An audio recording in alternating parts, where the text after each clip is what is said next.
Hi everyone, and welcome to a movie review for Movie Mash.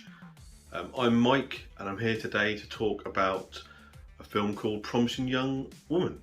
So this is a film directed by Emerald Fennell in her first feature film directorial debut, and also stars Carey Mulligan, who some of you may know from being in Drive with Ryan Gosling. And I also saw her in The Dig on Netflix, which was I think late part of last year, early part of this year. It doesn't have many other big names in it. Burnham's in it as well. It does have a lot of cameos from people you will know. I won't name them all here, but it's the likes of Clancy Brown, who people will know from Shawshank Redemption and Starship Troopers, and Jennifer Coolidge, who I saw and I know as Stifler's mum from American Pie movies. I think she's also in the Legally Blonde series.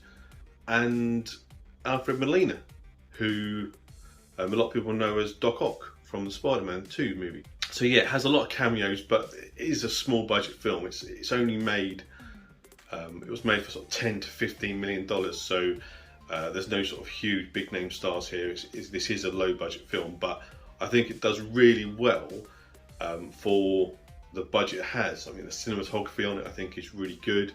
It uses a lot of vibrant, bright colours for what in a lot of the time is actually quite a dark theme of the movie.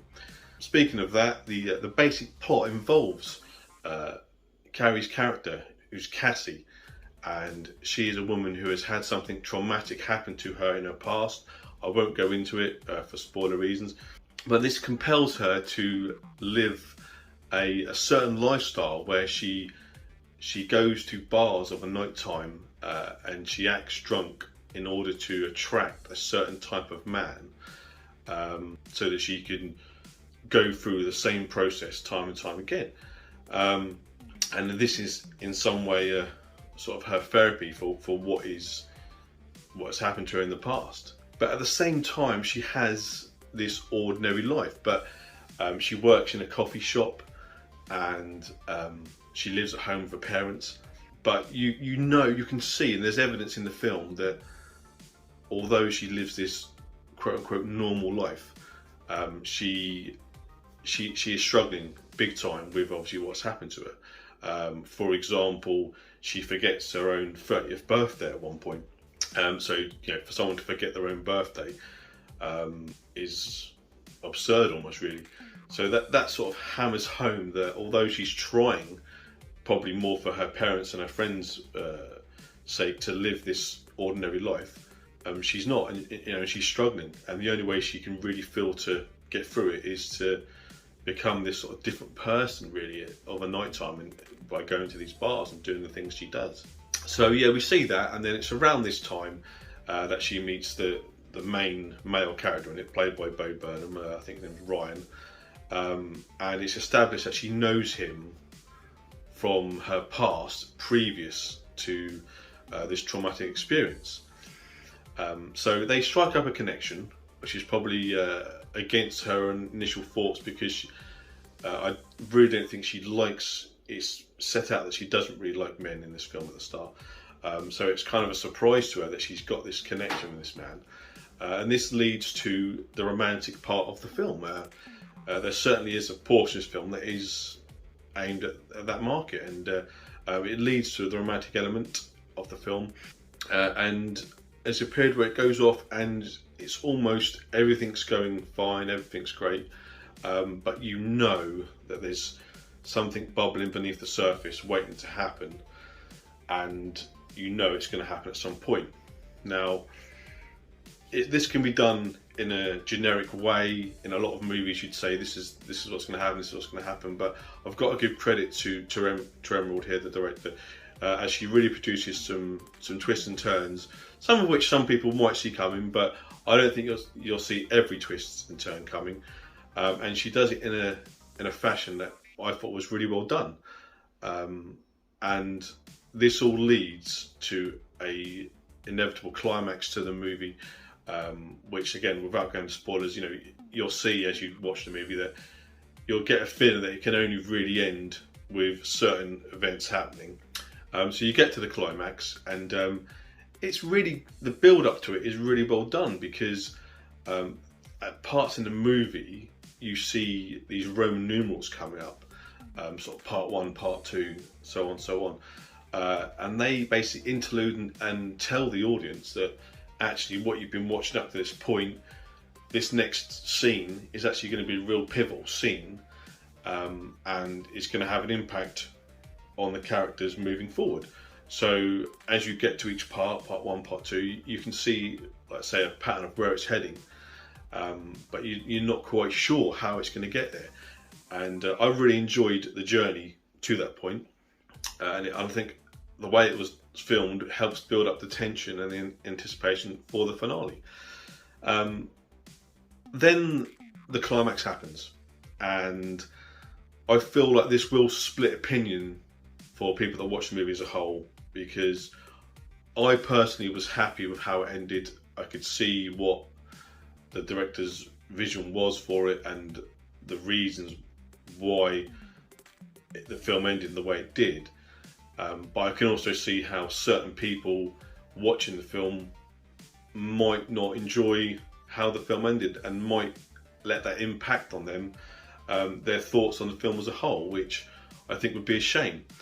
I mean, the performances here, the film is completely driven in my eyes, by the main performance by Carey Mulligan, and she really pulls it off. This film would not work if the lead performance didn't make you care and empathise for her situation and the reasons why she does the things she does. So she's done a really good job, in my opinion, on that. A little side note, actually, that Margot Robbie, I noticed, is actually a producer on this film. And as I was watching it, there were certain scenes where I thought to myself, I could really see Margot Robbie as the main character in this film. And I do wonder whether or not at one point it was the plan to have her be the main character, because I could certainly see her putting off some of the scenes in the movie, knowing her from her previous works. But that being said, I thought Carey Mulligan was fantastic in this movie, and I'm really glad she got the part, because she makes the movie, in my opinion. I can see why she's got an Oscar nomination for her performance in this film, and I mean, this film recently actually won Best British Film at the BAFTA Awards a few weeks ago. So I can see why the film is getting the hype that it's got, and the accolades that it's now getting, and we'll see how she gets on at the Oscars. I'm not so sure she's going to win, but I can certainly see why she's been Oscar nominated for her performance. So yeah.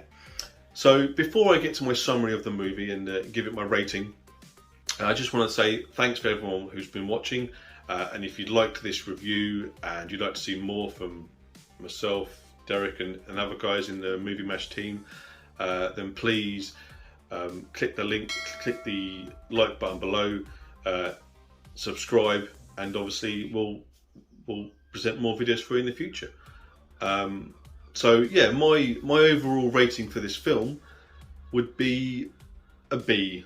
I think it's a really good film. I really enjoyed it. I think most people that watch it will enjoy it, and I would recommend it to anyone. It's currently available here in the UK on Sky TV and Now TV. I think it's already been released a few months ago in other places around the world, so it's probably available on video on demand services in other areas, but here in the UK it's available on Sky and Now TV. So yeah, thanks for watching, and speak to you soon. Until next time. What are you gonna do? I don't know. Why do you guys have to ruin everything? We were kids. If I hear that one more time, I have to give him the benefit of the doubt. I was hoping you'd feel differently by now. It's every guy's worst nightmare getting accused like that. Can you guess what every woman's worst nightmare is? I wanted to be a doctor my whole life. Lately, I've been feeling like I might want to get back into it.